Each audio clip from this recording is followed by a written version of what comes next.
பொறுத்தவரை தமிழகத்தில் கடந்த 2 வாரத்தில் ஒரு பெரிய மாற்றத்தை நான் பார்க்கின்றேன். தேசிய ஜனநாயக கூட்டணிக்கு ஆதரவாக ஒரு பெரிய அலை உருவாகி இருக்கிறது. தென் தமிழகத்தில், கொங்கு பகுதியில், டெல்டா பகுதியில் அனைத்து இடத்திலும் கூட திராவிட முன்னேற்ற கழகத்துக்கு எதிரான கோபம் முழுமையாக களத்தில் வெளிப்பட ஆரம்பித்திருக்கின்றது.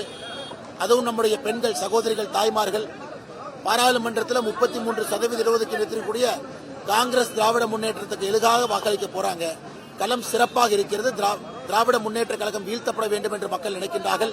23ஆம் தேதி நீங்க பாப்பீங்க, பெரிய எண்ணிக்கையில பாரதிய ஜனதா கட்சி, தேசிய ஜனநாயக கூட்டணியுடைய எல்லா வேட்பாளரும் வெற்றி பெறுவார்கள்.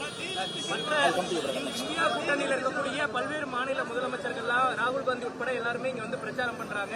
பாஜக தமிழ்நாட்டுக்கு வரக்கூடாதுன்றதுல தொடர்ந்து அவங்க பிரச்சாரத்தை முன்வைக்க அது மட்டும்தான் பிரச்சாரம் பண்றாங்க. யாரும் ஸ்டாலின் ஐயா முதலமைச்சர் ஆகணும் இதுவரைக்கும் யாரும் பிரச்சாரம் பண்ணல.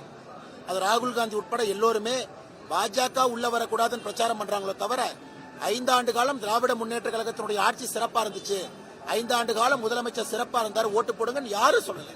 எந்த கட்சி தலைவரும் முதல்வரை ஆதரிச்சு பிரச்சாரம் பண்ணதை நான் பார்க்கவே இல்லை. அதே போல அவருடைய கூட்டணியை பொறுத்தவரை ராகுல் காந்தி அவர்களும் ஸ்டாலின் அவர்களும் ஒரே மேடை ஏறல, தனித்தையாக நின்று கொண்டிருக்கின்றார்கள். யாரும் என்டோர்ஸ் பண்ணல. அது கோயிலுக்கு வெளியே ஒரு தேங்காய் உடைச்சிங்கன்னா எப்படி சிதறுமோ அது போன்ற திராவிட முன்னேற்ற கழகத்தினுடைய கூட்டணி சிதறி இருக்கிறது.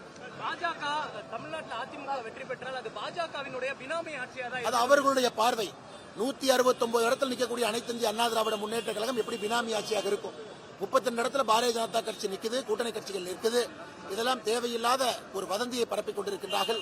தமிழக மக்களுக்கு தெளிவாக தெரியும், திராவிட முன்னேற்ற கழகத்துக்கு எதிரான வாக்க ஏப்ரல் 23 செலுத்திருக்கிறார்கள். அதிமுக வெற்றி பெற்றால் பாஜகவினுடைய உறுப்பினர்கள் அமைச்சரவையில் இடம்பெறுவார்களா?